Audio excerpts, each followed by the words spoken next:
Dank. So dang. I can't believe this is happening again! When one has gazed in solitude. Sequence activation in 60 seconds. Laser sir. Initial decontamination complete. All controllers stand by to initiate IPV drop sequence. On my mark.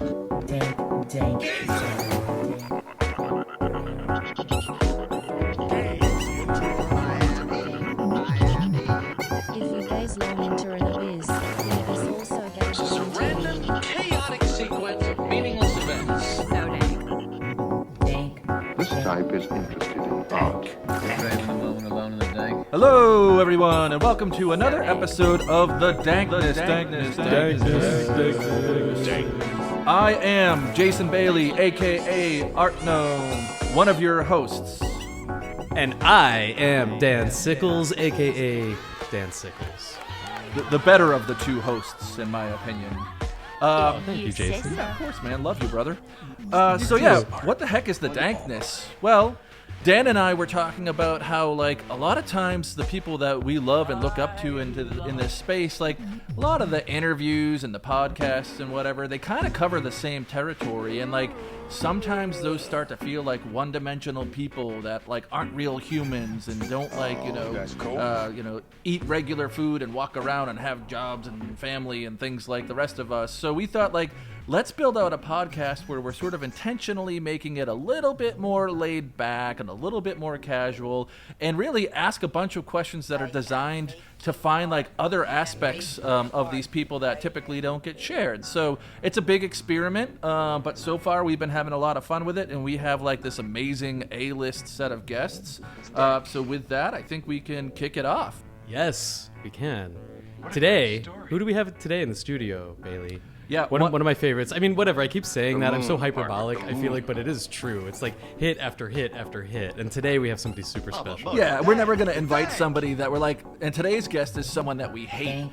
They just snuck they snuck in through the back door, and we couldn't figure out how to get them out, you know? But yeah, I think we both love Matt Kane. And we're not alone in this. Matt, I think it's fair to say that Matt Kane is one of the most beloved artists in the whole crypto art space, and for a great reason. Hell yes. So let's get to it, Art Gnome. We give you the dank. Freaking brilliant.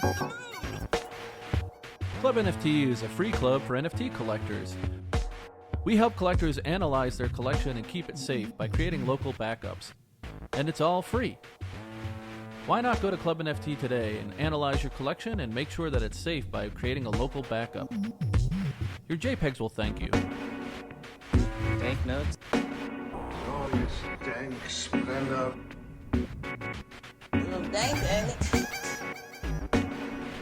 This is a segment we call Show and Tell.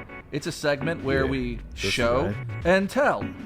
Each of us actually chooses something relevant to the cryptosphere or not to share about the past week. So, Dan, why don't you go first?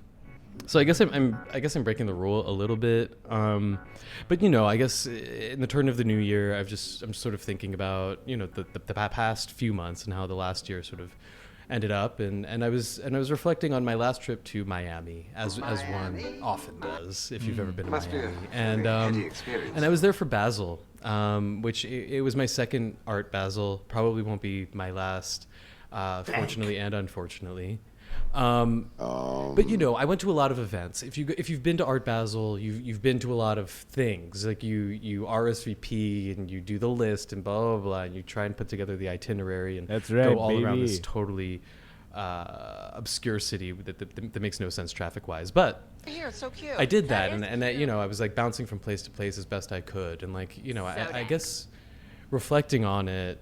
I had one night that was like uber magical, and I feel like it's nice to call out that it didn't happen on Miami Beach. It wasn't at like one of these sort of like big like branded hotels with sponsors or anything like that, but there was one night sort of towards the end that I ended up at like Theo Goodman's Rare Pepe party.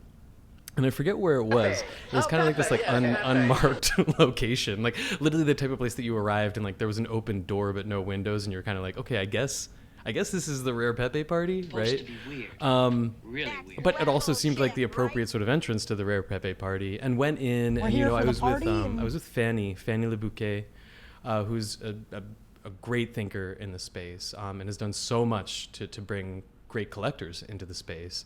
I was with her, and I was with Giselle Flores, who's a great OG crypto artist, and my producer Hannah. And you know, like we walk in, and again, sort of like bare bones kind of event space. Like there's no step and repeat. There's none of that. There's no like official event photographer. But Theo Goodman was there, and Brooke Hawk was there, and Max Osiris ended up showing up. Skrilla was there. It was like such an incredible crew. Empress Trash was there, who I adore. Empress Trash. And it was just so like legit and homey and authentic, and like, you know, like everyone's just cracking beers, and like the art was actually unbelievably curated. And then we saw this performance by this guy. I'm not gonna remember his name, but it was the wildest kind of performance. Otto van Schirach. I think I'm totally gonna butcher it, but like literally he was like running around like with this like guy dressed in a plushy wolf costume, and he was like wearing like a wolf headpiece himself, and like his son was there also dressed as a wolf. I don't even know how to describe the genre of music, but it was super trippy, and it was a great performance. And I don't know, you know, there's no punchline to this story, but like it was just like such an all-around great time, and like all of the things that I had ever heard from like the rare Pepe community and about the scientists and about that whole group. It was cool to see it manifest. You know, I've been to Dada NYC parties, and like those are also incredible parties, like that don't have anything to do with like who's who or what you're wearing, but just about a good time. And this party was the same exact thing, and it was kind of a breath of fresh air. It sounds like it, Basel, like it was almost like an antidote to the rest of Art Basel, right? Like yeah, for sure. Like I didn't go to Art Basel this year, but like the thing, you know, I want to say I have like a love-hate relationship with Art Basel, Dan, but I think it may, I'm going to get in trouble for this, but it may just be like a hate-hate relationship with Art Basel.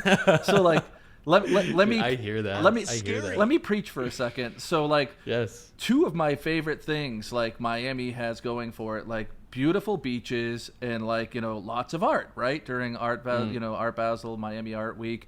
But they managed to wreck both of them, right? And this is why I get upset. So, like, you go to the beach, and anytime at night, going to about 2 o'clock, 2:30 in the morning, you have, like, air horns going off, going like, "Beer, beer, everybody dance, let's drink."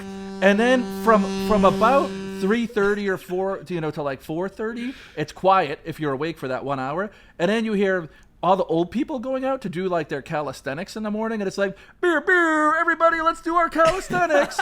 So like you can't actually enjoy the beach. There's like always like some kind of like DJ like yelling super pumped or whatever. So that's my beach issue. And then on the art side, like for me, like art is this thing where I want like kind of like a quiet, monastic, like reflective environment where I can kind of like spend some time and like look at it. But like Art Basel, I feel like I'm like either in like a cruise ship or a mall, and there's just like all these people. It's more about like people watching. Like, how am I supposed to enjoy art when everyone's like these crowds of people that are like almost more like about them than about the art or whatever? So I mean, that's almost the art. Like the art is almost watching the people watching the art in a way. You will take art. You will enjoy. You got it. So yeah, I think you did the right thing. Like what I do when I go to these events is like everyone you listed, or like I started the FOMO when you were telling that story, because like those are the people I love, right? And like finding those satellite events and like creating your own like thing is the way to go. Got one quick Art Basel story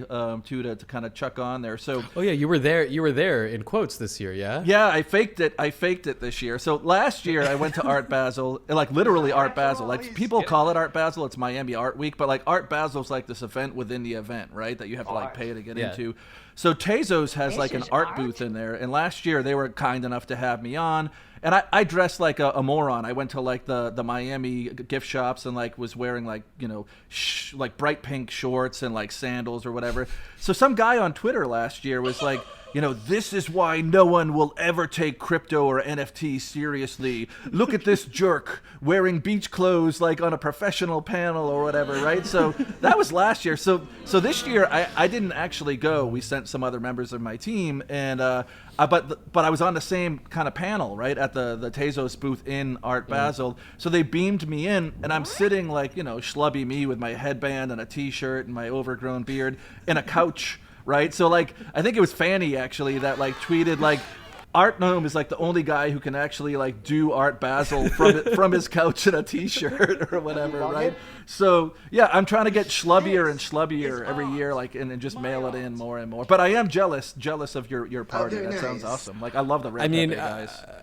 I'm jealous of your performance art piece, your annual performance art piece in response to Miami Art Week. I think it's brilliant. Can't wait to see what you look like next year, Bailey. Yeah, one more rant, and we can cut this one if it goes too long. But I just feel like I have to get this off my chest.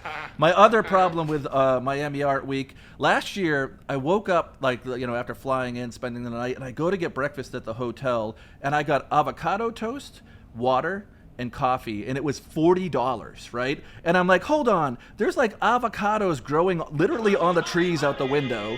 Water should be free.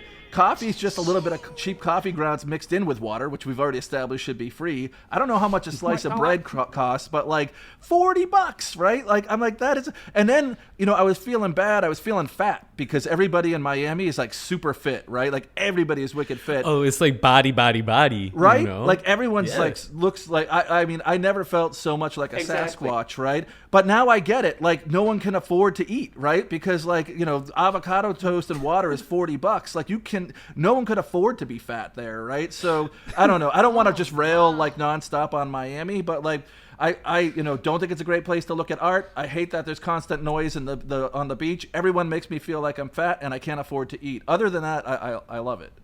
And we're gonna call that your share and tell for the rest of the day. I think we have that now. Miami Basel, y'all. I guess like the moral of that story really is if you find yourself at Miami Basel, go to the Rare Pepe party. Agreed. With that, though, Stella is reminding us it's time to actually get into the bulk of today's episode. As we get settled for that, though, first, a quick pre-roll. Miami has so much appeal. A great place to get a seafood meal. Miami. In a world where digital art has been historically undervalued, one film is here to set the record straight. Featuring over 100 artists, collectors, and developers, each an important voice in the NFT community, partially funded with the cutest NFT project you've ever seen, Depop Studios presents I'm New Here. Learn more and mint your newbie today at newhere.xyz.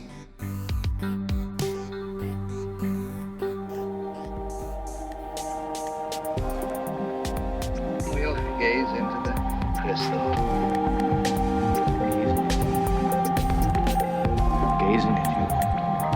Laser, taser, gazer. Hello. Welcome back to the Dankness.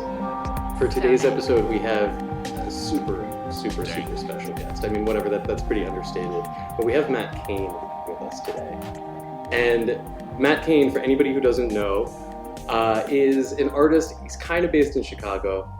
Recently, it seems like he's kind of doing this nomadic journey kind of up and down the western US coast. But Matt is a self-taught programmer, and he came to coding as a means of better actualizing his visions. And through bespoke software that he designed, he creates these dense, multi-layered works, which may for the viewer seem like varied nets placed atop one another, or networks, or synaptic bonds or connections. Matt Kane is a crypto artist's crypto artist. He's revered by other well-established artists in the space for his master craftsmanship, and Matt has also lived what he's preached. Whereas the traditional art market and that history is rife with examples of artists being thwarted in the hope of setting royalty standards for resales, Matt Kane and others have successfully lobbied to set a minimum secondary resale standard for artists across the NFT industry in early 2020. MattKane.com, MattKane.com, is a place worth checking out as soon as you have access to a screen. Matt is prolific enough that listing all of his best works would eat up too much of our time together, but you should definitely check out his Bitcoin Volatility series, his The Door series, and absolutely positively, if there's one thing that you're able to check out and learn a little about in conjunction with, definitely check out Gazers, a series that he dropped on Art Blocks in December 2021, which has become one of the most cherished collections in, I'd say, the entire crypto art movement. The works respond to the cycles of the moon, so they're perpetually shifting, making Gazers a work that you really want to live with more than just visit once or twice. Personally, everyone keeps asking me what I want for my birthday, and I keep saying a gazer as if it's going to materialize for me due to constant repeating it. The success of the crypto art movement, the success of everything that we're doing here, both aesthetically, technically, and ethically, owes a sincere thanks to the work of Matt Kane, and we are so stoked to have him with us today. Matt, how are you? I'm good. I'm really happy to be with you guys this morning. And thank Jason, you so much for that. You go way back with Matt too. Oh yeah, dude, of course. But Jason, you and Matt, I'm sure, go way back. Yeah. Yeah. No, Matt's. It's interesting because Matt's been here a long time, but it seems like he's been here from the beginning. And you know, I want to say, I don't know, Matt, what, 2018? Is that about when you kind of come into the crypto art scene? Yeah, I saw an article in 2017. So I was a lurker primarily until probably 2018. I started to be verbose on Twitter. Yeah, so for me, I mean, maybe it's the greatest compliment I can give an artist. Matt has always, to me, felt like someone who's doing their own thing, right? Like doing his own thing. And what does that mean? I've sort of studied and been interested in generative art for a better part of 20 years. And there's sort of a path that a lot of generative artists all kind of follow through where they're, kind of take all the processing tutorials and create sort of this geometric abstract work. And I think Matt's work, a big part of why it's interesting to me is that he comes from sort of this background in more figurative, like representational paintings and drawings and things like that. It's a painter, yeah. And carries that into sort of programmatic and generative art, which is fairly unique, not entirely unique in that we're starting to see more people do that, but Matt's been doing that for a while. So even projects like Gazers that can be seen as sort of abstract, you're still looking at sort of the moon, right? And there's other imagery that he brings in terms of currency or his works that sort of pay tribute to artists like Monet and art history. So his work really stands out aesthetically and in practice on that front. But another thing that kind of makes Matt super OG and like an island and unique on his own is that, for me at least, my perception is that a lot of generative artists kind of stayed away from crypto art and early NFTs because they felt like, well, that's not about what we're about. That's about cryptocurrency, and we're not interested in that. And ICOs are scams, and this, that, and the other.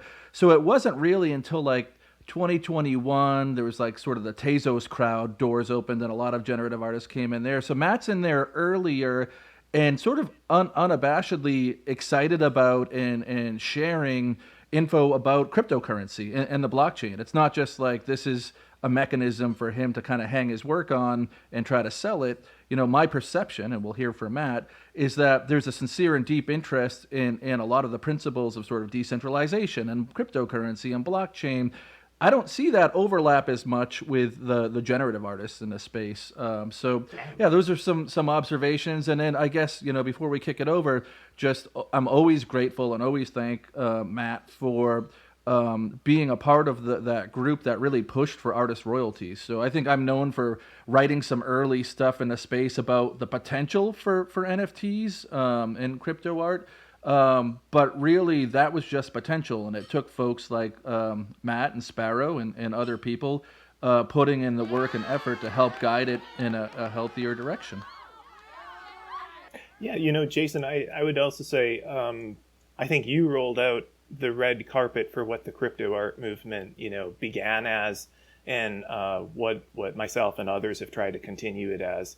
I think one of the things that I can say, I think I've told you this, is that the way you presented crypto art and the way you presented yourself, I think you gave the courage to a lot of artists like myself to be ourselves and be like true to ourselves and not try to not try to misrepresent ourselves, not as human, right? And so I think the crypto art movement has been, very human centric, and I think, we owe you a lot for that. You really brought about a beautiful spirit, for all of us to, continue on with. Appreciate that, man. I'd love to chat about like the to really start with the Bitcoin Volatility Project. I feel like it's such a pure distillation of kind of what crypto art can be, right? I mean, it's well, without me sort of speaking to what it is, I mean, can you tell us a bit about what that project is, and then kind of how the idea came about? Yeah, with that particular piece, I think we have to go all the way back to like 2006 or 2007. I had just moved to Seattle, and I was interviewing to get a job at Whole Foods. I was at the Seattle Center to try and get a job because I had left teaching, and I was now in a new city and needed to find a job. And what ends up happening is I go to get something from a vending machine, and I take out $1, and I kind of like, because I have this thing where I sort of see colors in the absence of colors. I sort of saw this dollar bill very colorful, and I was like, "Oh, sweet! This is like I need to make work about currency." Man. And I'd always like my mother like took me to the bank box when I was a little boy, and she was showing me like my grandfather's wallet, and it had all of this like old currency in it, and that stuff like said it was like backed by silver or gold and stuff, and I was like, why is there current, like that was a question I asked when I was really young, like why is this backed by silver and suddenly like our money is not. So it kind of like that sort of interest in money, comes from there. So beginning in I believe it was 2006. Like I've lost complete concept of time for myself. I don't know if I moved into Seattle in 2006 or 2007 at this point, but I'm traveling through time. In any event, I sort of shifted from my Victorian series where I was painting primarily my ancestors, and I shifted towards doing work about the dollar. George W. Bush was the president at the time, and he was using the term un-American a lot, and so I was cutting up the dollar, and I was shifting words around, to have that on the dollar. And I was thinking about like the cult of personality that exists, especially in America and Western civilization, and the way that we put these faces onto our dollars, and what does that mean? And what does it mean, the values that these individuals are bringing forth, and what does it mean for us to be like transacting with this money that these former in their lives they were slave owners, and they were, in the case of the $20 bill, genocidal maniacs perhaps. And so it's like, what does that mean that our country is transacting, in these sorts of values? And so that was a concept that I began with way back in 2006. And one of my problems, and I know when you ask me a question, I'm going to grapevine my way through. No, it makes so much sense. It makes so much sense, though. I mean, to actually sort of start from that depth, that I think, like, in a way, it sort of shows that the work comes from way inside out rather than sort of outside in, maybe. Yeah. So, one of the problems I was having back then in 2006 with the work is that obviously currency is like, it's I don't know, it's super intricate, right? Because you had artisans who like really knew how to like, you know, engrave work and stuff, making brilliantly beautiful, intricate designs on our currencies. And that was, as a draftsman, that was sort of an issue I had. But I was sort of I had developed and innovated these ways to do these sort of like inkjet transfers onto like surfaces like glass and resin and stuff. And then I was like making, you know, backwards paintings and layering resin paintings. And so I was working a lot with like printouts and sort of like encapsulating printouts into the layers of resin and stuff. So that was like working out for me aesthetically, but then also there were like limitations. And so later on, I think I've spoken about this a lot where, you know, in the middle of making a resin box, I sort of had this vision of like the pattern that I was laying down, like going out in front of my own hand and realizing like I need software to do this, because my philosophy has always been like, I don't care what I'm using to make something. I care about the manifestation of my vision. And so it's like, ultimately, I don't care if it's resin, I don't care if it's oil paint, I don't care if it's canvas, I don't care if it's pixels. It's like, am I getting outside of my brain into the world for other people to interact with?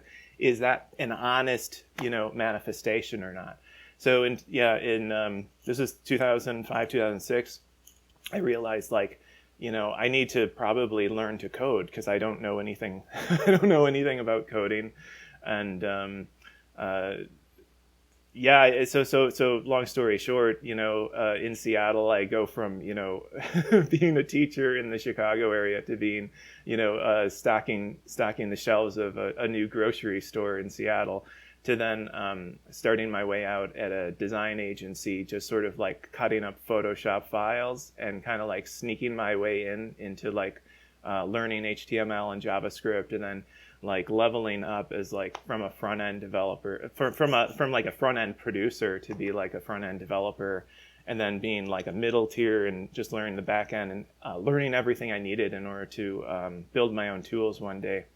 And so, you know, all of this is happening, and I'm still working with the currency designs, and I'm thinking about the potential of that.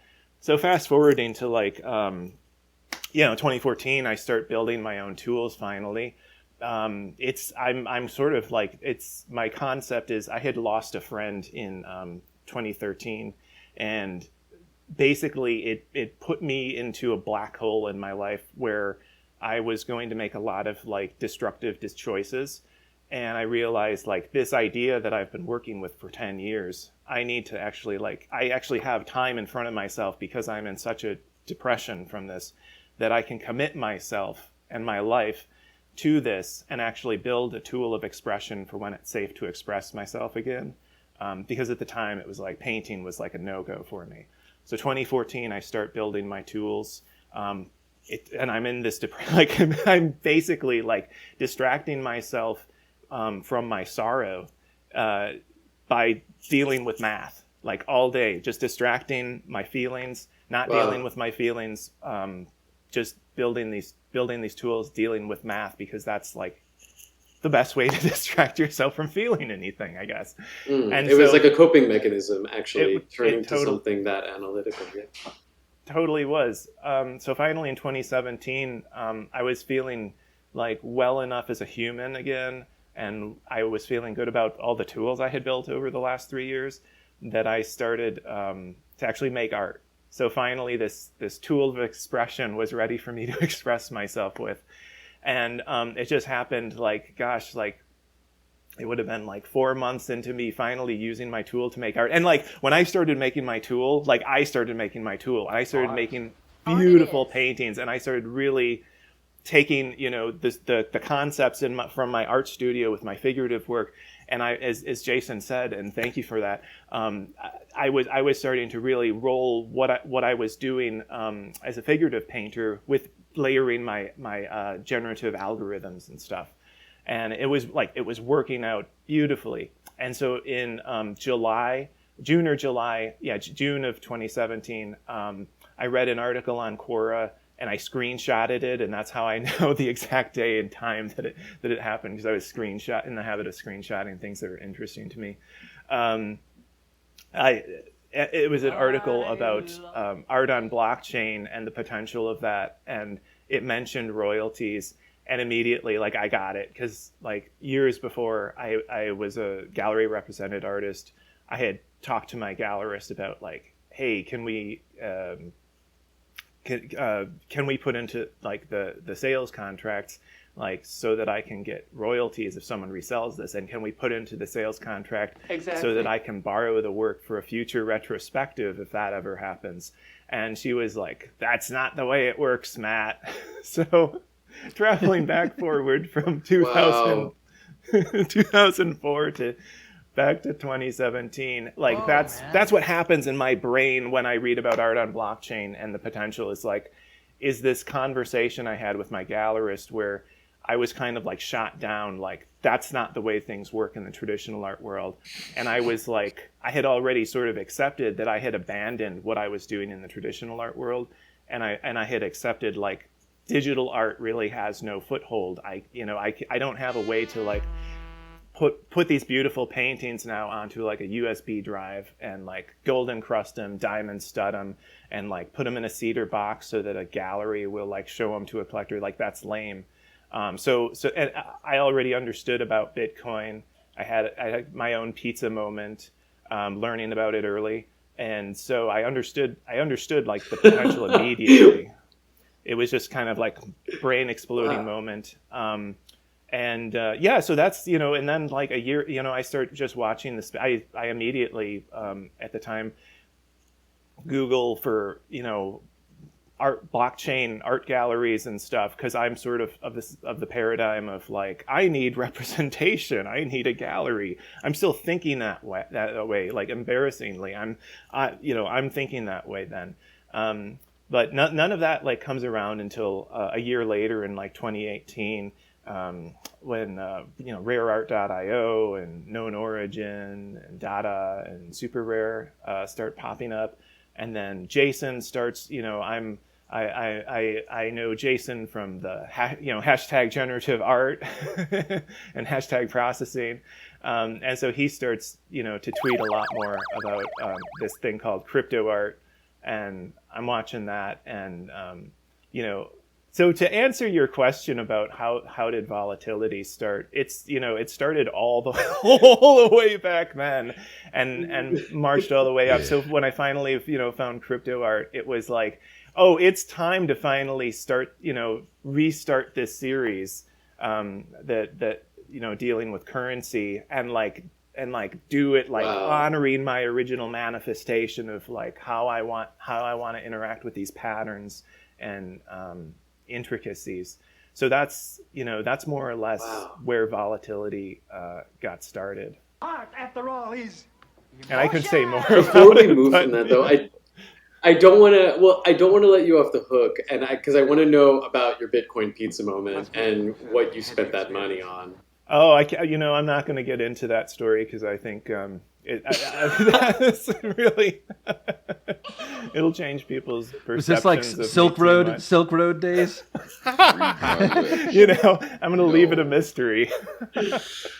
Even better that way. I was just going to follow up, Matt. One of the things that was sort of interesting in you sharing sort of the background there was that, on the one hand, you were saying, like, you don't have shame in using any particular tool to build out your work. Like, you'll just use pixels, paint, whatever is there. But then, you proceed to sort of talk about how you built your own tools, right? And I think that there is something to be said for when people build their own tools. It adds a layer of uniqueness to their style. And I wonder how you reconcile sort of those two statements. Like, you were kind of saying, well, I'll use any tool that it takes to get these things out of my head. But then it sounds like you put a fair amount of time into building your own tools. Did you find there were limitations in the existing tools that drove that process? And maybe what were some of those limitations? Yeah, immediate, like, going back to 2005 when I had that, like, realization, like, oh, I need to code. I went home and, like, I Googled, if there was Google, maybe it was Alta Vista search back then, but I searched for Photoshop plugins to find, like, is there a way for basically to create like patterns of colors, like when you drop a brush, and there's not. And so it was just pretty clear to me, like, oh, I'm gonna have to learn to code, and I don't know I don't know how. I love that sort of self-taught approach. I think of other artists like Espen Cluj, who is another sort of self-taught artist who ends up with sort of his own very unique style because didn't necessarily go to school for computer science and thinks of himself as an artist first, and I think there's some similarities there. The other comment that I was going to make, and I don't know, maybe this sounds pretentious, but it was interesting how you were saying sort of during your depression, having these increasingly challenging sort of mathematical or code-based things, helped pull you out. I remember my dad always had this book by Bertrand Russell, the philosopher Bertrand Russell, on the bookshelf, the adult bookshelf growing up, the one that wasn't supposed to be for us kids.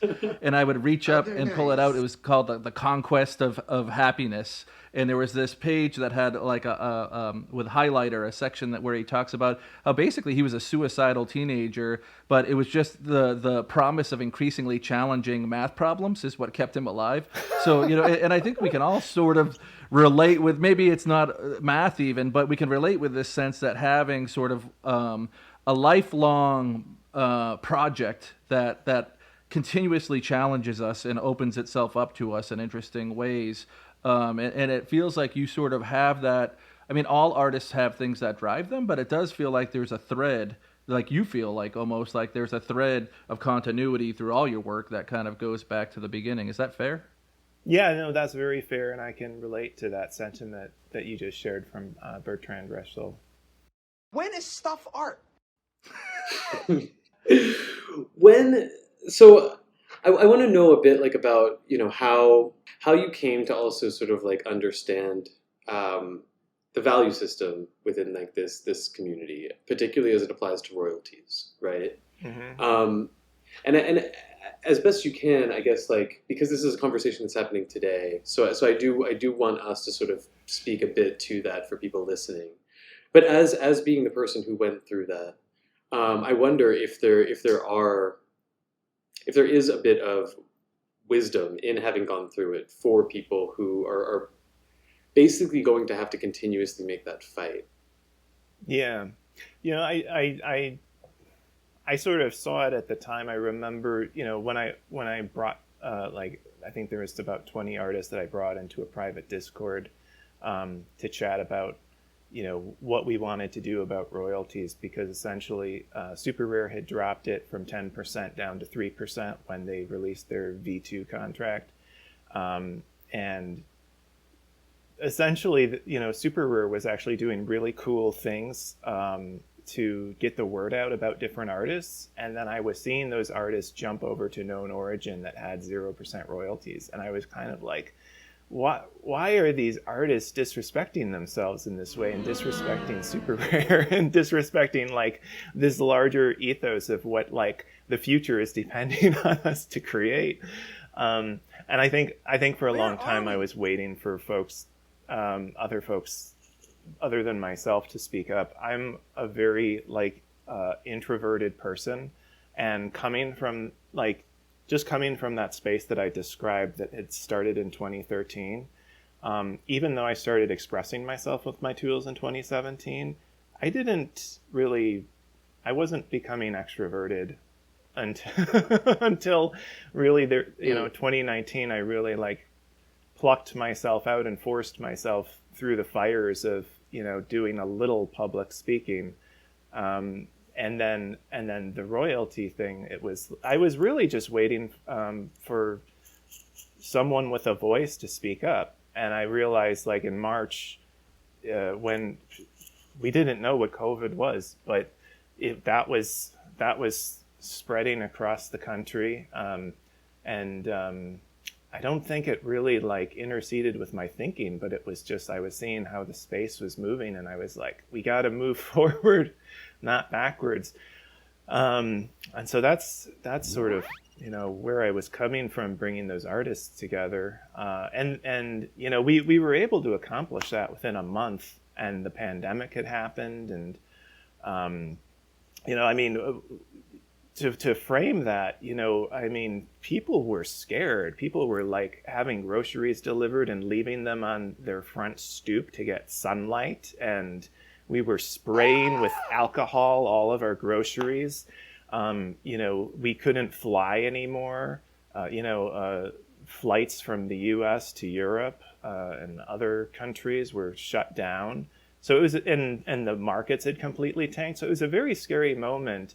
And all of those artists, who signed their name to that and then spoke up publicly on Twitter to get behind that, they were really, we had finally just gotten to the point where we were, okay, maybe we can make a decent living on our art. Maybe we can continue selling our art for a couple $100, a little over $1,000, maybe a couple $1,000. That's where we were. And we were like, oh, I can actually, maybe quit my day job. Maybe I don't have to take another job this year, building websites.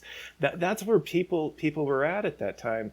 And they were still willing to risk, upsetting collectors, upsetting the platforms, upsetting investors. They were willing to put their name down and be like, royalties are something that artists deserve. Artists deserve to participate in their own success. I think myself, coming from that background where I have, stretched an 8-foot by 6-foot canvas and busted open my knuckles doing so, I understand what a lifetime of that sort of physical, grueling work does. And it takes a toll, and it's not fair to expect, an artist who's aging to compete with their younger selves. That, and I think when Lawrence Lee brought that up, and Lawrence Lee is a fantastic painter who, super regarded, in the Southwest genre paintings, and really had this sort of career as a painter, showing in galleries and really, developing, being collected by museums and fantastic collectors. He really had the sort of career that I, as a younger man, 20 years old, really would have looked up to, and so when he shared his story, I was, I sort of was like, okay, we're going to be able to do this, because I saw the human story, I saw the potential, because I knew me on my own, I can't communicate the importance of what this is, but he really galvanized us with that story. First thing I did was I bought one of his works for an ETH, which at the time was a lot for what art was going for, and I scribed it. Conlon has a tool where you can encrypt a message onto the blockchain called Scribe, and I scribed a message, and it went. I said something like, you have just changed the course of history, future history for all artists, by sharing your story, Lawrence.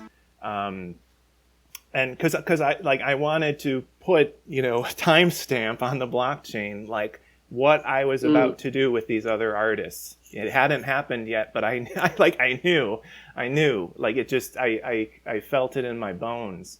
Into the future. I'm not answering your question. No, but it's all absolutely relevant. But what you were able to accomplish, obviously, with Sparrow and all of the other artists who signed that letter, it's a huge success story within any industry, right? And I feel like it is it's such a significant accomplishment. But I guess too, to flash forward to now 2022, 2023, right? And technology is constantly being built to sort of liberate itself from itself in these ways, right? To become more free, right? Mm-hmm. And especially in this particular sphere, right? To continue to undo any sort of rule or any limitations placed on these tokens. So it's I know SudoSwap, OXMons does incredible work, right? The idea of creating more flexible marketplaces that tokens can be traded for any types of tokens can be traded for any other types of tokens is actually, it's an exciting idea, right? To sort of like free up a market in those particular ways. But as far as like protecting the residuals and the royalties for the artists, sort of like how do we shore that up? How is that something that we continue to like keep relevant to the conversation of technology constantly trying to undo that? You know what I mean? Yeah, I go back and I think we continue the way we started, and it's culture. It has to start within us, within our hearts. The change that all the change we're making in the world right now in terms of technology, AI, blockchain, crypto, the most important change that we can make is in the human heart, and the respect we have for one another, and wanting future generations to actually be born into a fairer world. The promise of Bitcoin, it's concerned with the welfare of the many over the profit of the few. And there's this censorship resistance, and there's borderlessness. And over the last year, I love Known Origin. I've collected a lot of work there, and I'm happy for the founders. But when they sold to eBay, and some of the artists who were living in countries, that America has sanctions with, that they were booted off, that's an attack on the borderless nature of the ethos of crypto. And what we're seeing right now with OpenSea coercing artists into, basically opening a back door onto their contracts for OpenSea, and to basically go against their competitors. It's like this super censorship, right? So I think I've been seeing people speaking up, and that's one of the best things that I see, is that like it's not always me speaking up. I don't have to say something every time something wrong is happening, because I spoke up back in 2020, and that's rolled out sort of this butterfly effect of other, like, the one thing I wanted, to have an effect on is make people care.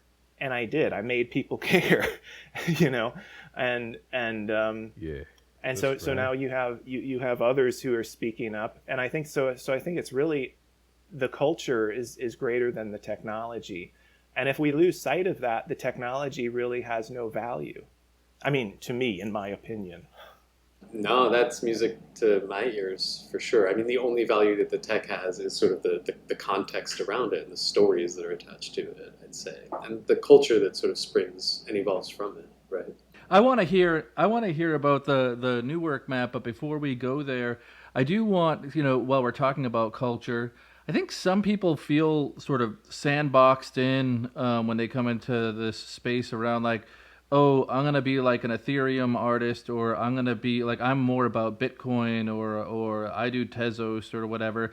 And I think another thing that when I look at you as an artist or a participant in these communities, maybe plural, is a willingness or a seamlessness around sort of paying tribute or freely moving between all groups, right? So I'm thinking of like your Rare Pepe work, which is sort of a nod or a salute to some of the Cryptoart history there. Yeah, and maybe to put it more in the terms of a question, how do you think about sort of the micro tribes or micro communities within the larger community?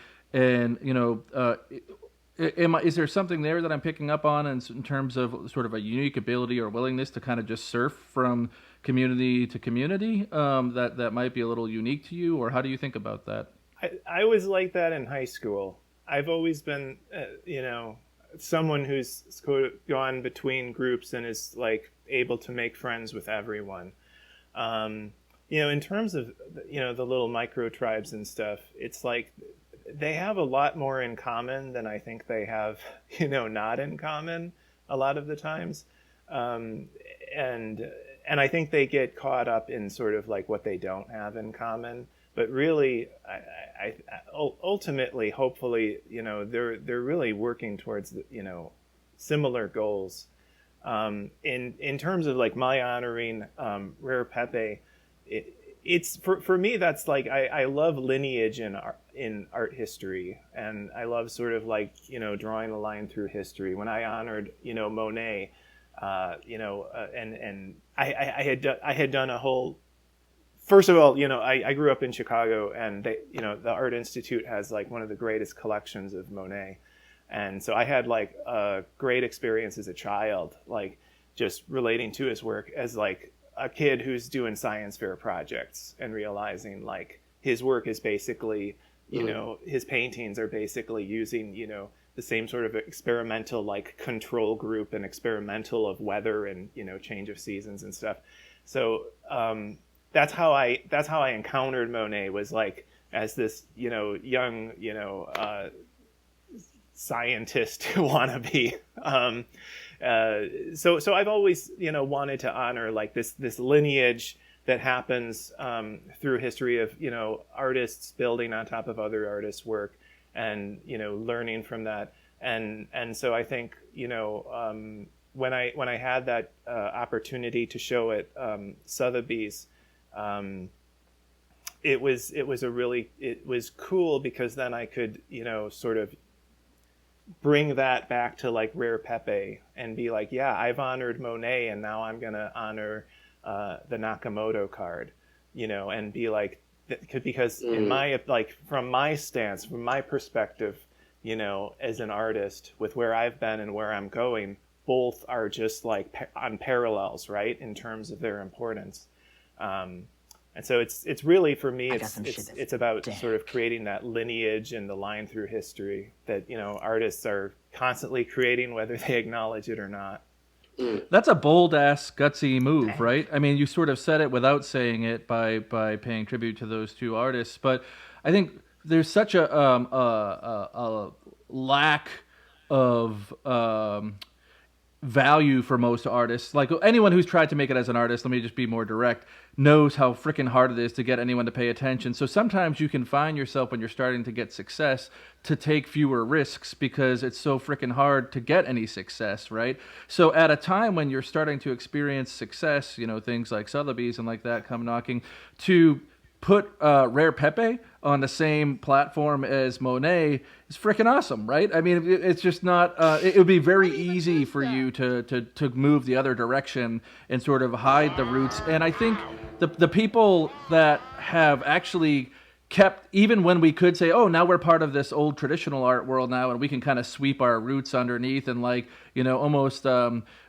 clean out our history as having been sort of interested in the blockchain and all in cryptocurrency, all of that. I think it's the folks that continually hold it back up and say, no, this is what's unique and important about all of this, like that I really appreciate. So yeah, I guess kudos to you for like, at a time when you could have just as easily picked Monet and Mondrian or someone else to uphold Pepe as sort of core and critical to the history of crypto art and what makes all of this stuff unique and special. Also, how absolutely correct Matt Kane.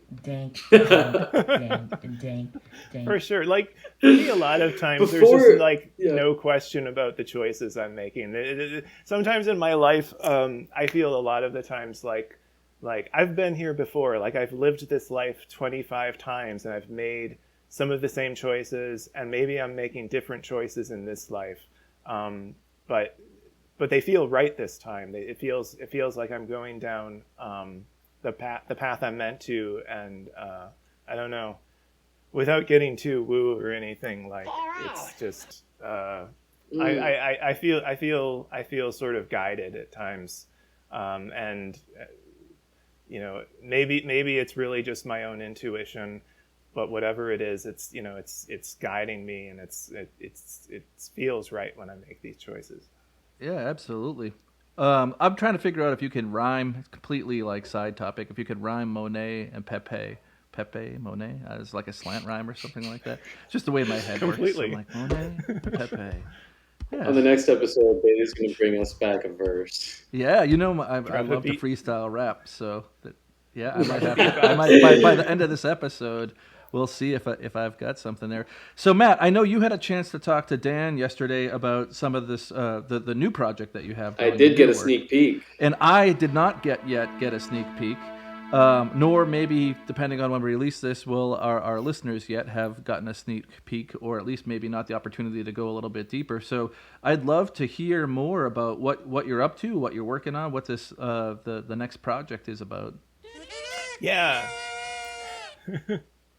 So the next project is called Etch, and it's a collaboration with Deca.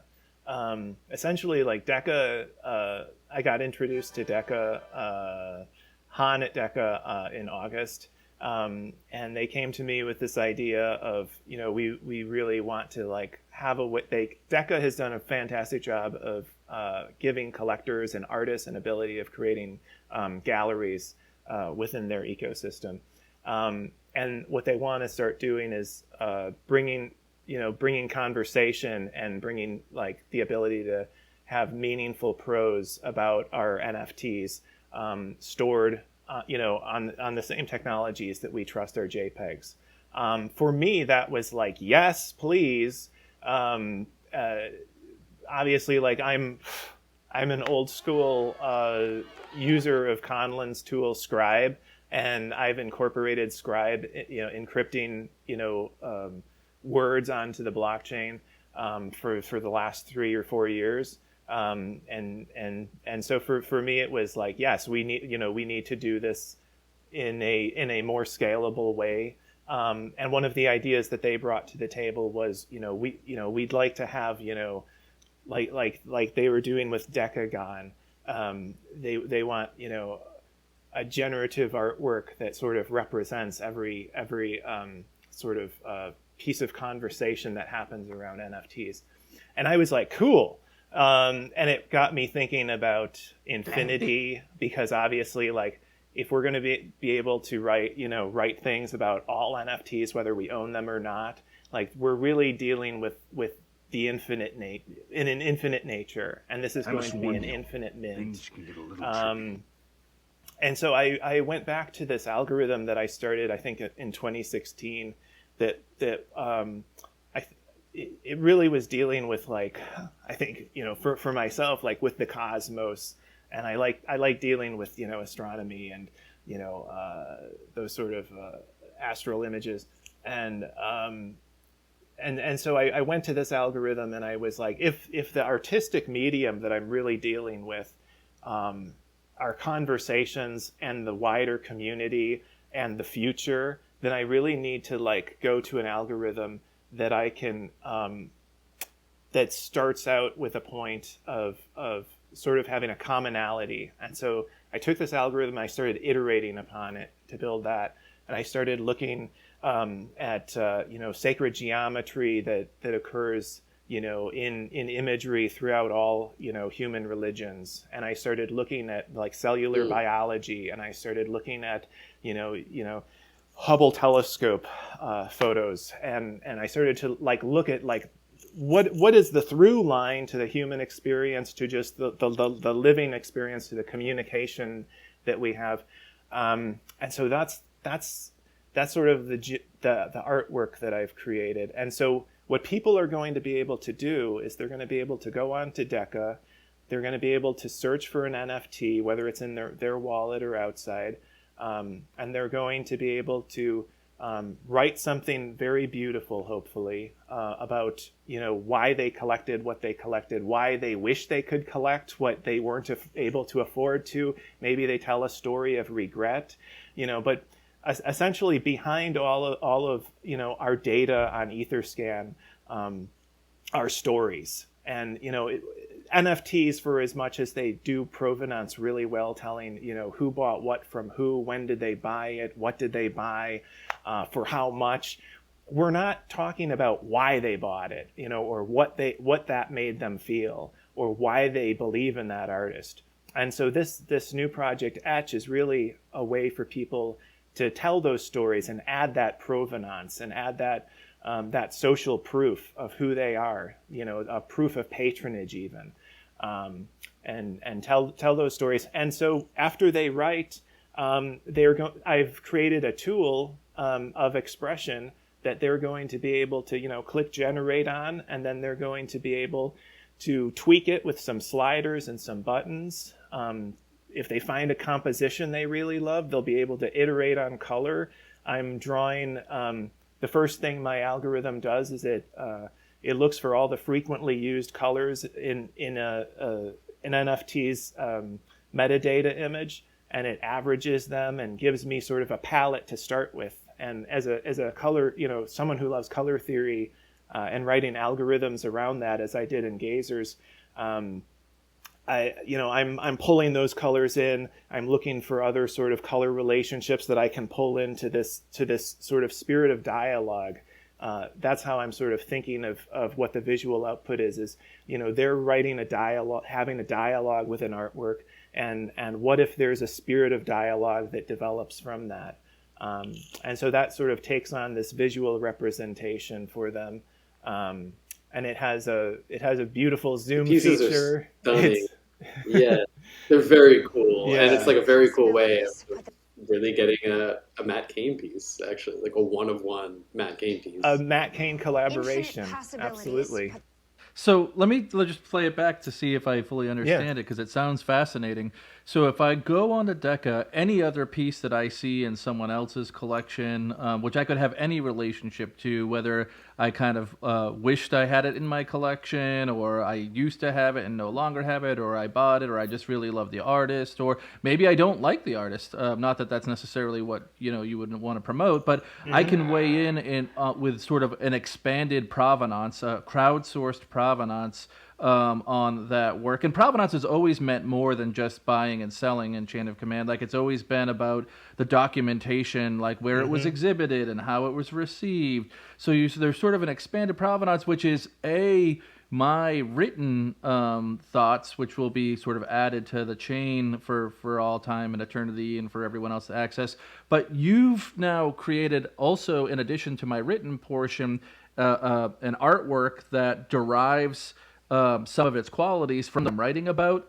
And is there an overlap between my writing and the sort of dynamic generative work that you've created? Like, what's the overlap there? Like, how are those things kind of together, or are they? So originally we saw beautiful poetry and creating a transaction hash from what you write. But then as we were iterating upon building the product, we realized, like, if you miss a comma and you need to go back and update your words after you've spent time, like, creating the visual, that's going to blow away what you've created visually. So what we're doing instead is we're creating the original transaction hash that you express yourself and change from your wallet address, so your identity, along with to the millisecond that you begin your dialogue with this artwork. I use, of course, time, as a medium a lot, and so it felt like, let's find that moment in time and use that in a meaningful way. But yeah, your words will be stored on AR Weave. Got it. So it's sort of a collaboration between you, the person who's sort of writing out their response or sentiment, and the artist of the original work that's being commented on, right? Kind of a three-way collaboration, if I understand it correctly. Which is super, super cool. I always sort of, I think everyone gets nostalgic for whenever they first came into the crypto art space, but I always get nostalgic about just how experimental it was, and how, as years go by, we kind of fall into this, like, okay, upload your JPEG, hit make, NFT, and everyone's kind of like, it's far less in some ways experimental. So I always get excited when I see people doing things that are like sort of entirely new paradigms, right? Like, and it feels like this kind of lands in that area. Yeah. Where can we? That's on Deca's site, yeah. That'll be integrated very, very deeply within the Deca website, and it's going to be at deca.art/etch. Is where you'll be able to find that to get started with that. But Etch is only the beginning of the story. So Etch is actually a living artwork, and it has the potential to transform itself. And where it has the potential to transform itself is if somebody lifts it. Now, if you can imagine, in traditional printmaking, you have a copper plate that you've incised into, and you've inked, and you've laid down a sheet of paper, and then you lift to print. So we've developed a separate smart contract called lift. And so if somebody comes and they want to support what you've written, or they see the visual, the state of the spirit of dialogue, and they're like, I really love that, I want that, then they're able to lift that. They're able to, and a lift is a static artwork. So it's just, it's still a generative artwork, so it still has code. It can be recreated, with code, infinite to infinite scale and everything, as vectors do.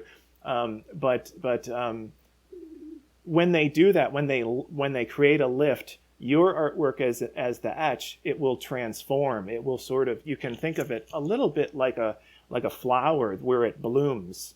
And so the artwork's going to transform every time. So if you own an etch that you've written, you're going to know when somebody has lifted it, because you're going to see the artwork transform. You're also, if you hold on to the etches that you create, you'll also see your account balance rise a little bit when someone creates a lift, because we're creating a holder economy. So it's like a creator economy, but we made it a holder economy. The reason why we did that is obviously, as a creator, you automatically become the holder, and then you have the choice of whether to send that to someone else. The person you send it to, you might want to benefit from your writing, right? So myself as a collector, I'm going to create, an etch of every single NFT that I've collected, because I want to contextualize my entire NFT collection. If the promise of blockchain is to sustain our data 100, 200 years, I want future historians to be able to come back and understand the context of why I collected what I collected, because I'm telling, in my story as a collector, that's also sort of telling my own stories, because I'm seeing myself in a lot of the work that I'm collecting. And I've been, thoughtfully collecting work, that I've kind of thought like tells my story as well, from an autobiographical point. But so me as a collector, I don't sell my NFTs. And so none of these artists who I really believe in are seeing secondary sale royalties. So it's just a one-time piece of support from me, because they've done their job as an artist too well, which is kind of a bummer, because I would want them to, there to be a way for them to benefit from being so awesome, right? So I can write an etch. Forget that I created etch, right? I can just make my own etch as a collector, and I can send that to the artist that I wrote the etch about, and then I own their NFT, and they own my etch. They own my words, and anyone who comes along and creates a lift, that artist is going to benefit from what I wrote about their work. And to me, that's a beautiful provenance that's created. We've also talked to charities, and charities are going to come in, and they're going to etch their mission statements, and then they're going to ask the public, go lift our mission statement. And so what happens when you lift a mission statement, it creates this sort of micro donation happening to the charity. And on top of lifts, we've added the ability to add an additional financial gift.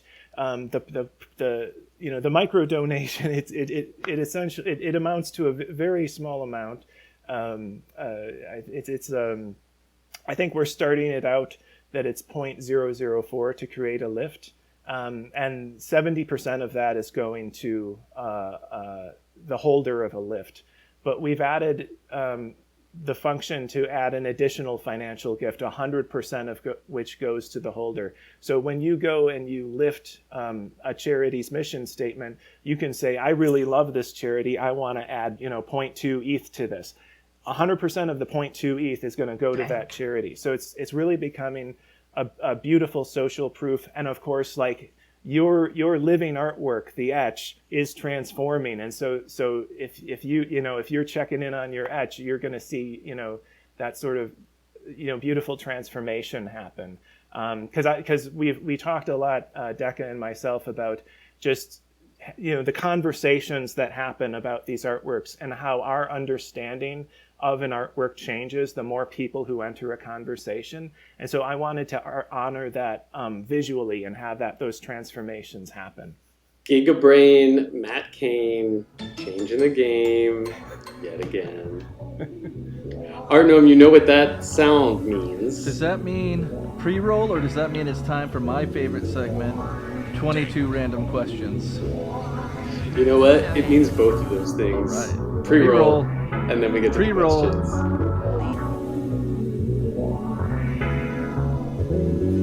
The realm of possibility.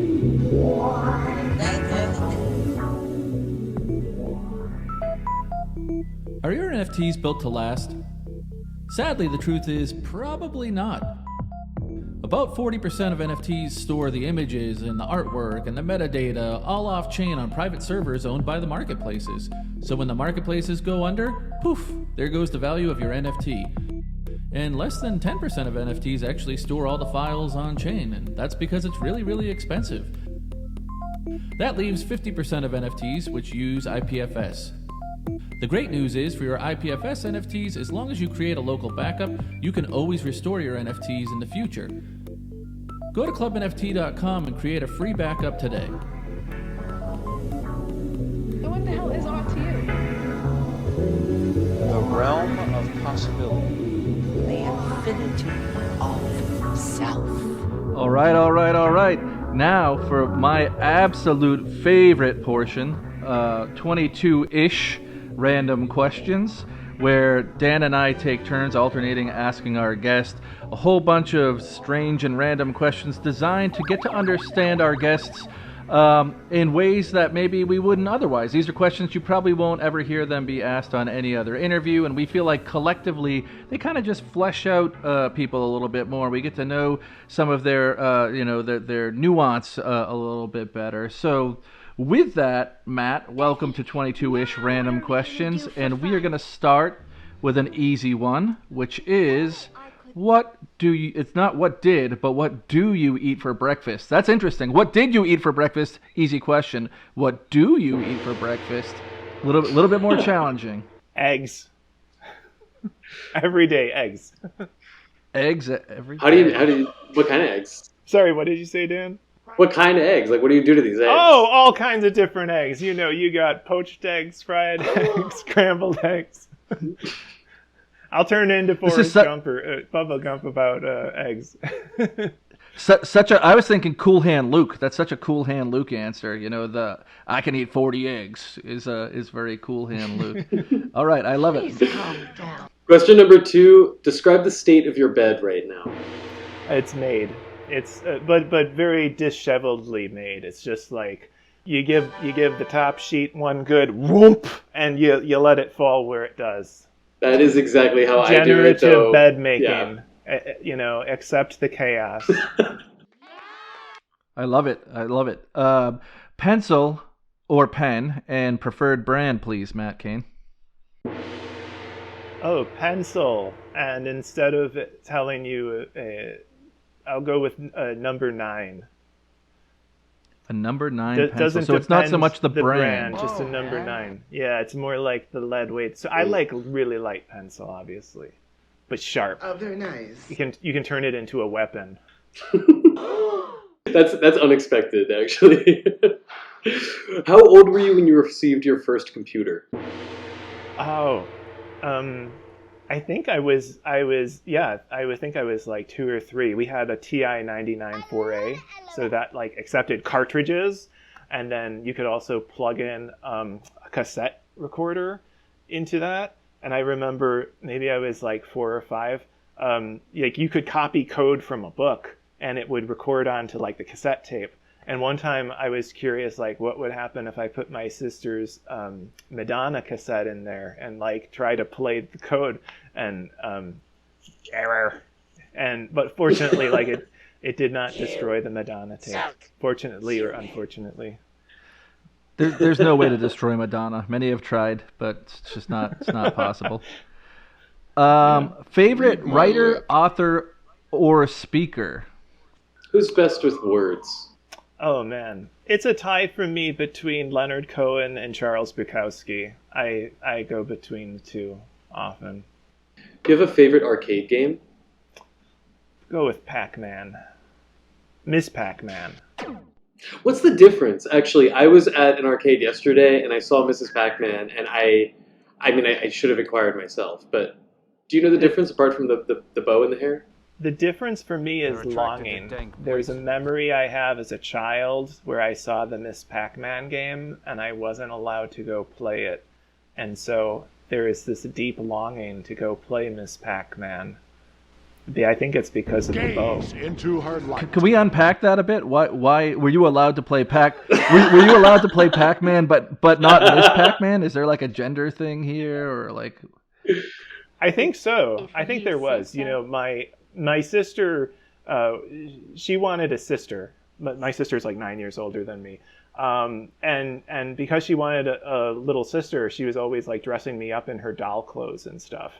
And so, I don't know, that might have naturally made me want to, you know, play Miss Pac-Man instead, go towards the bow and the hair, since that's the treatment I was getting from some her. flair. That's the first time I'm sharing that story publicly, and she'll laugh. We still joke about, you know, how I'm her little sister with a big beard. I love that, but what is this force that was preventing you from playing Miss Pac-Man? Was it like your parents, or like you just didn't have the quarter, or like what was, you know? It sounds like there was a longing, but Jason's asking because he's really visualizing this bookshelf that his parents wouldn't let him touch. Yeah. You know. Yeah, you know, it was. I had a real problem as a child, like asking to do things. The sort of communication that would happen between myself and my parents, for some reason, I was like scared to ask to do things, and I would just sort of like hope that they were reading my mind or something. Yeah, it probably all comes down to unresolved childhood trauma. To the next question. Totally related. What's your preferred pizza topping? Sausage and mushrooms. And least favorite topping? Probably anchovies. Although I don't dislike any food really.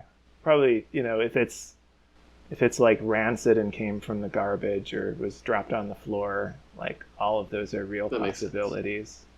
So I just needed to get that question out of the way so we could get Bailey back to the childhood questions. I love childhood questions. Right? This is like secretly I'm playing like therapist through these 22 questions. So, favorite animated series as a child? Oh, you know, He-Man and She-Ra. That's what comes to mind. Yes. Do you have a favorite? He-Man doesn't get enough. So within the world of Narnia, which I think is that where He-Man comes from? Narnia? I forget where he comes from. But within the He-Man universe, do you have a favorite non-He-Man She-Ra, like secondary, tertiary character? Like, you know how there was like Ram Man and all these other ones. Like, was there a particular favorite? Yeah, Manny faces. You know, and with the action figure, you could like switch the faces. Yes. The toys were so great, like Moss Man and Skunkor and all of that. Like, but yeah, Manny Faces was solid. They all sound like Matt Fury characters to me, actually. You have the next one, babe? Oh, it's me, it's you, right? Dude. Matt, what's one vice that you'll openly admit? Walks. I go on a walk every day, and if I don't, you don't want to know me. He says that through laughter, through maniacal laughter. I think that's probably a good definition for a vice. If you don't have it, you're kind of more of a miserable and sick and unwell person. So, yeah. I understand. So if Matt hasn't had his walk for the day and he comes at you with a really sharp, light lead pencil, you know it's you might want to get a little distance. I think is show him to the Miss Pac-Man. Yeah, show him to the Miss to the Miss Pac-Man machine. Matt, an often overlooked aspect. I like this question. An often overlooked aspect of your personality is. Oh, my humor, but maybe it's not overlooked. But I feel like maybe it is. You think people take you like more serious than necessary, or like always serious, and don't realize that you've got a good sense of humor? Yeah, I think so. I think there's actually a lot of humor that I inject into my art very subtly, and yeah, in fact, like one of my heroes, like when I was a teenager, and probably one of the reasons I became an artist was like Andy Kaufman, because originally I wanted to be like a comedy writer, and it was really like through Andy Kaufman that I was really like opened my eyes to like, you know, the performance art and like what art can be, like take what he's doing in performance art, and if you can bring that to like what I'm doing painting, that's cool. Very cool. Cool. What's your favorite era of art, if you had to choose? Oh, Impressionism. That makes sense. Can I ask why? The Rebels. Yeah, the Rebels. You know, I was really drawn to them in my early 20s because they rebelled against the system, and they changed history. And I think, you know, that's one of my access points to crypto art was Impressionism, because I was like a fan of like what they did socially. Love that. I mean, that entire movement springing from like sort of, well, fuck the traditional spaces and the schools and the gatekeepers, and we'll start our own salons. Yeah, for sure. Speaking of salons, what is one aspect of your neighborhood that you would like to change? Traffic. I have to, in order I walk towards this like really beautiful wooded area and then around a lake. But in order to get to this area, I have to deal with like a bit of traffic and the sounds of traffic. And it's just, it's like, I want to leave my house and already be in my vibe, you know? Yeah. Good answer. Matt, what's one piece of art that you'd like to own but don't? Oh, I would like to own any Degas. Any Degas, preferably ballerinas. And there's one particular at the Art Institute I would totally just like take off the wall, put under my coat, and walk out the door. Sculpture or painting? Because he did both, right? For the ballerinas? Painting, but I love the challenge of taking that hefty bronze. Like that bronze. That was my first thought. Matt Kane trying to drag like a many thousand pound sculpture out the door without damaging that like ancient tool ballerina dress. Just the sound of it as he's pulling it, and it's going down stair by stair, like ba-boom, ba-boom, ba-boom, down each stair. I think it would be amazing. So I'm gonna make this one into a choose your own adventure. Dan has sort of I can choose one of these two questions, but I'm gonna punt and give you the option, Matt, here. So either the first website that you can remember, or your first psychedelic experience, and maybe they were the same. Who knows? They're attracted to dank. Or maybe your psychedelic experience felt like place. a website. Oh man, the first website I remember was like, it was probably before websites, so it was like a BBS, and it was really dank. And it was just kind of like, and I had a list of BBSs, and I was going down the list trying to find like basically somewhere I could download Star Wars GIFs and Star Wars JPEGs, because I was a nerd until I had my first girlfriend in high school. I was super into Star Wars up until then. That tells you what year. What year are we talking about for this BBS? I would say that's probably like 93. Got you. Dank. Yeah. Brilliant. Dark and dank. If you could live anywhere physically, you'd live where, Matt? Oh, this is the challenge. I don't know. This is why I'm being a nomad, traveling up and down the West Coast, and why I need to really like get my passport reordered since it expired, because I don't know. For the longest time I thought like, during those dark years I thought like I don't really have a future, and I'm gonna live where I can live, And the amount of changes that have come into all of our lives in the last couple of years, just speaking for myself, I have not been able to like catch up as a person to like who I actually am and inside compared to like what people's perceptions of me are and like what my actual reality is. So I need to do a lot of like thinking about like where I want to live now that I can choose that. Oh, that's interesting. That was trippy. So I feel lucky to be able to ask this question because I feel like you'll probably have a good answer for this one. An experience that you've had with a collector that's been particularly impactful, Matt. I think I can tell this story. 4 days ago, a collector. So Gazers just had their year anniversary, and one of the origin moons of Gazers is the Gazer sale. Because I knew upon creating Gazers it was something very special that was going to change my life. I didn't know how. So a couple days ago it was celebrating its year anniversary, and during year celebrations you can use your mouse cursor and make the moon as big or small as you want.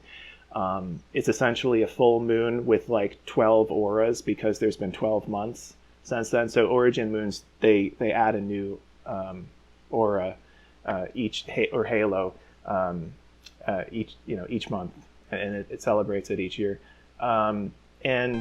This collector shared this story that he woke up and he saw his Gazer celebrating, and he went to visit his grandmother who was in hospice, and he like took out his phone and he said, "Look, my Gazer is celebrating your life," and that was his like last memory of being with her.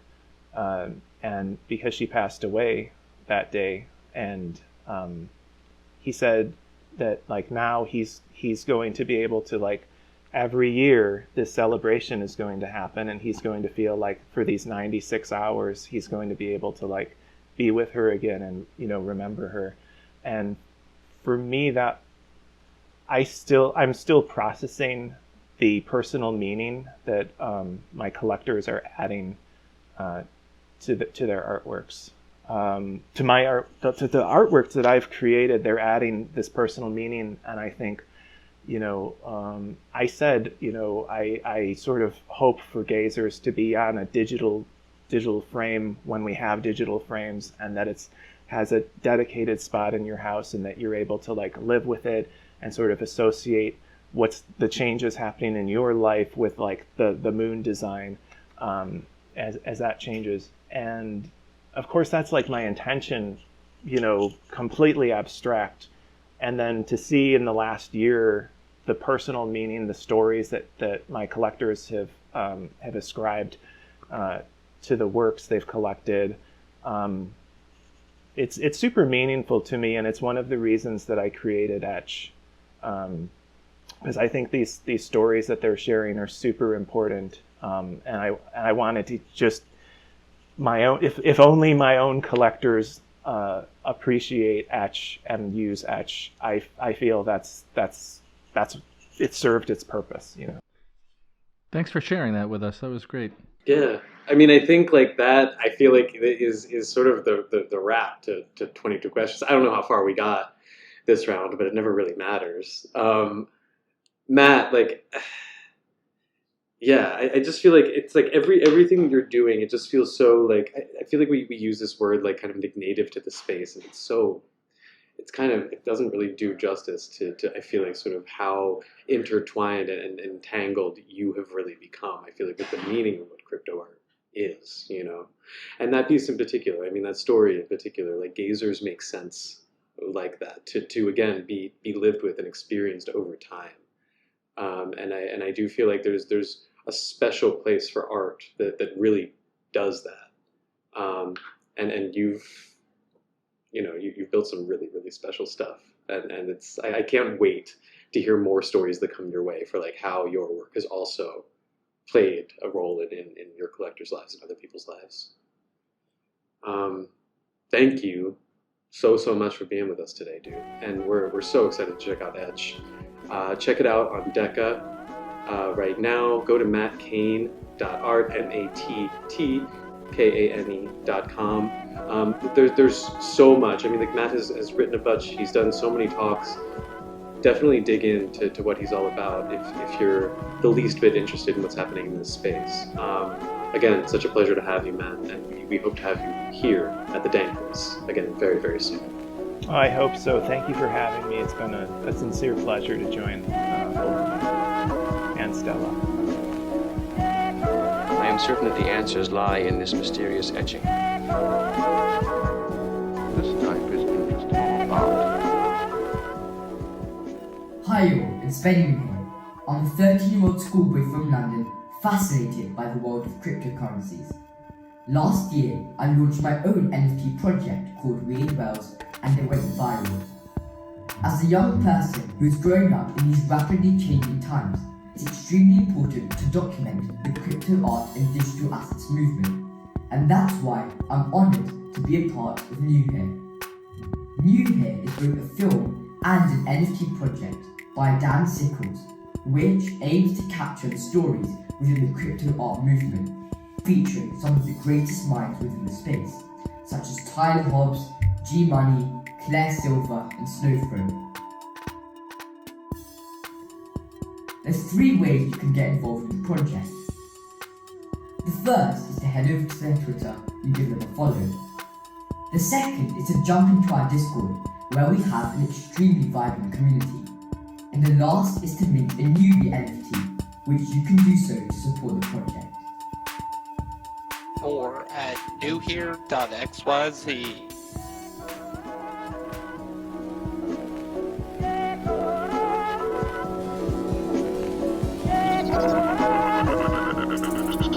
Please calm down.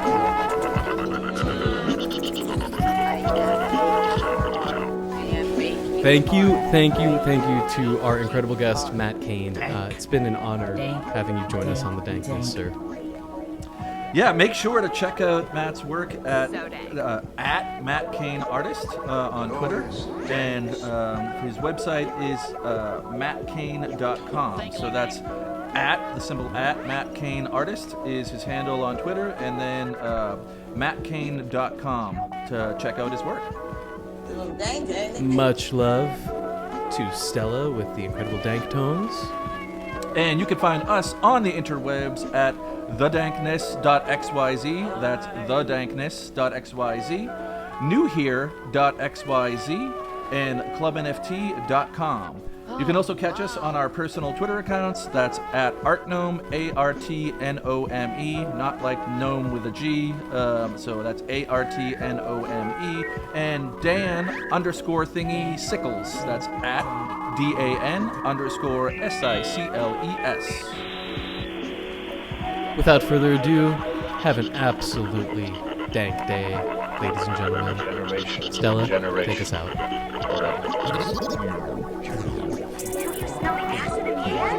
Now that you mention it, Peter, there is an acidy taint in the atmosphere. What a great story. Really weird.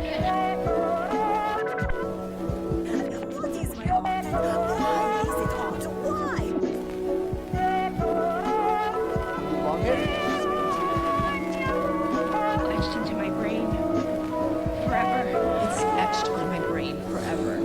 This is Flood's AI-generated assistant speaking on behalf of himself and Stella. Flood and Stella are extremely busy working on making the dankest danktones for the upcoming episodes. Here is a ChatGPT intro to them and their work on the dankness. Flood and Stella are audio-visual artists collaborating to make waves in the dankiverse with their trippy, acid-infused art project called the Danktones. They have been super busy lately, working around the clock to create some mind-bending image composition NFT art that's about to turn heads in the community. They're hitting all the retro music store vibes.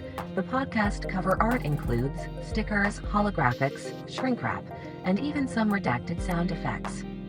Yes, you heard that right. This wild duo is bringing back physical media vibes in a big way with this release. But it's not just the medium that's impressive, it's the audio-visual art itself. Flood and Stella's art is truly something special, with bright, bold colors and intricate patterns and zany sound effects that will have you feeling like you're tripping on acid. So if you're a fan of NFT art and you're looking for something a little bit different, definitely check out Flood and Stella's The Danktones project. Thanks for your time. Have a dank dank dank dank dank dank dank dank dank dank dank dank dank dank dank dank dank.